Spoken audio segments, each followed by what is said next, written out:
February 10th, 1918. Set the scene right in the negotiating hall at Brest-Litovsk.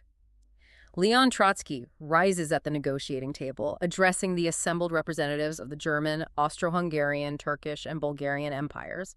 He declares that Soviet Russia refuses to sign the annexationist peace. Oh, wow. Yeah, he declares that the state of war is at an end, and he orders the complete demobilization of the Russian army. The German delegation is just stunned. I mean, they must have been completely caught off guard. Absolutely. General Hoffmann wants to resume military operations immediately, but the diplomats, Kuhlmann, Cernan, they hesitate.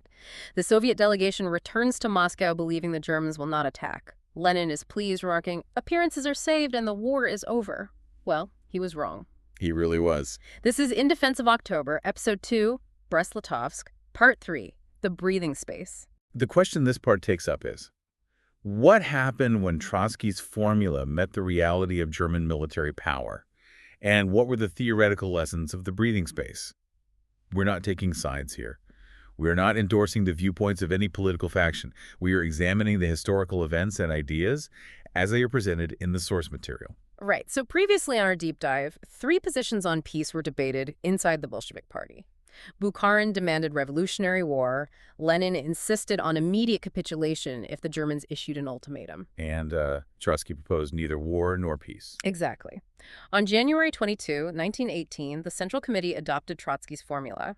Lenin and Trotsky had an explicit understanding.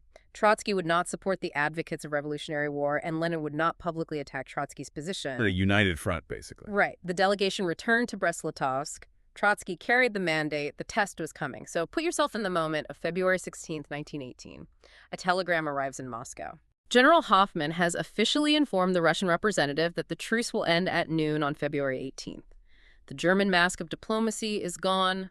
The Red Guards and workers have no army to hold the front. The German military machine is poised to roll forward. It's just a terrifying reality to face. It really is.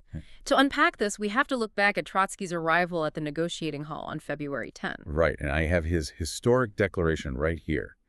In expectation of the approaching hour, when the working class of all countries will take into its own hands the direction of its own destinies, the workers' and peasants' government of the Russian Republic, in refusing to sign the annexationist treaty, for its part, declares the state of war with Germany, Austria-Hungary, Turkey, and Bulgaria at an end. The Russian troops are simultaneously ordered to complete demobilization along the entire front. That is just wild. The political gamble was laid completely bare. Completely bare, yeah. And then the German offensive starts on February 18th. Right. The advance is rapid. The advance is unopposed. The Russian trenches are empty. Just, completely empty. Yeah. The soldiers simply walk forward. They commandeer trains.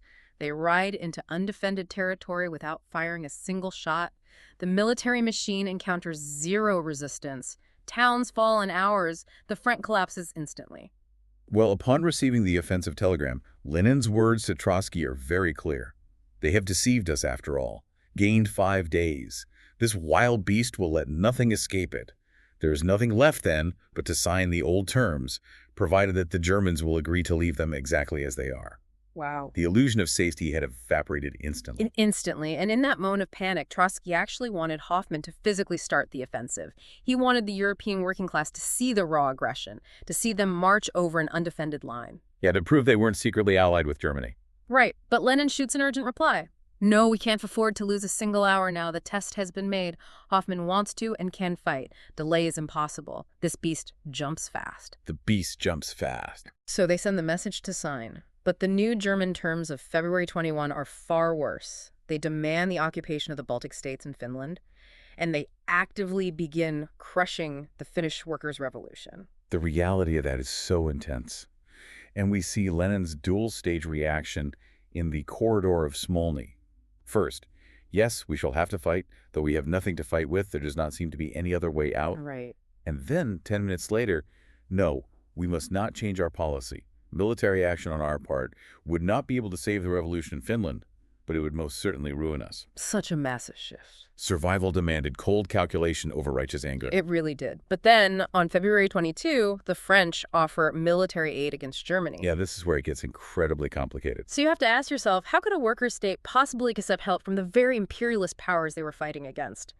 Taking weapons from the French bourgeoisie to fight the German bourgeoisie seems like a massive contradiction. Well, Lenin wrote a resolution on this exact issue, that Comrade Trotsky be authorized to accept the assistance of the brigands of the French imperialism against the German brigands. That's fascinating. They used one enemy to stall another in an act of revolutionary realism. Right, pure pragmatism, which leads to the decisive meeting on February 23. The room is tense, the air is thick with exhaustion.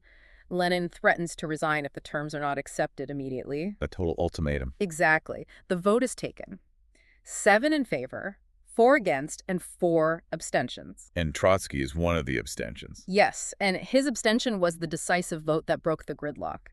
He reasoned that stepping back was the only way to avoid shattering the party, so he also resigns as foreign commissar. It's a huge personal and political shift. And the human tragedy here is immense. Bukharin is actually seen weeping in the corridor after the vote. What are we doing? We are turning the party into a dung heap. It's heartbreaking. His deep emotional commitment blinded him to his failed political judgment. Yeah, so true. So the Treaty of Brest-Litovsk is officially signed on March 3, 1918. Russia loses Ukraine, Finland, the Baltic provinces, Poland, and territories in the Caucasus. That is just a massive amount of territory. It really is. It represents a third of the population, a third of agricultural land, and most of the coal, iron, and oil. The scale of this loss is just staggering. To analyze the theoretical significance here, we have to look at Lenin's 1920 pamphlet, Left-Wing Communism, an infantile disorder. He uses this powerful analogy to explain yielding to overwhelming pressure. Right, the bandit analogy. Exactly. Imagine surrendering a car and money to an armed bandit. You do it to survive and fight another day, not because you pledge allegiance to the bandit. You preserve your life so you can get new weapons and deal with the situation under better conditions. So giving up the land was essentially like handing over the keys to the car. Yes.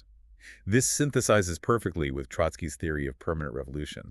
The national survival of the worker state was always dialectically linked to the international revolution. They relied on each other entirely. Precisely.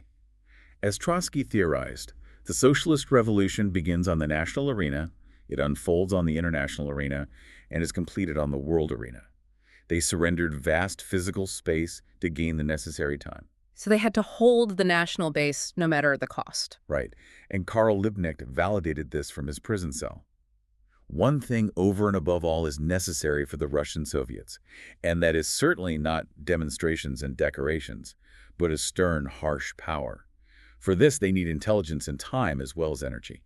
Intelligence so that they may gain the time that is necessary for even the most intelligent energy. Such a powerful validation. The political demonstration had succeeded in showing the world they signed at the point of a bayonet. They definitely did. The breathing space was real, but it was incredibly short. The German Revolution would eventually arrive in November 1918, but Soviet Russia would already be encircled by the Allied powers and white armies. Yeah, the pressure just never stops. The breathing space is over. The Civil War is coming. The Red Army must be built from nothing. The the revolution on which everything depends has not yet arrived. That is the subject of Episode 3, Civil War. Next time, on In Defense of October, summer 1918. The Soviet Republic is encircled by a ring of enemies tightening around Moscow like a noose. The Bolsheviks have no army. Trotsky is appointed Commissar of War. He recruits Tsarist officers as military specialists. He imposes revolutionary discipline, including the death penalty. He builds an armored train that becomes the nervous system of the Red Army. And at Sviazk, a desperate rail station on the Volga, the fate of the revolution hangs on a single battalion, on one company, on the courage of one commissar. Everything was crumbling. There was nothing to hold to. The situation seemed hopeless. The construction of the Red Army and the battle that saved the revolution.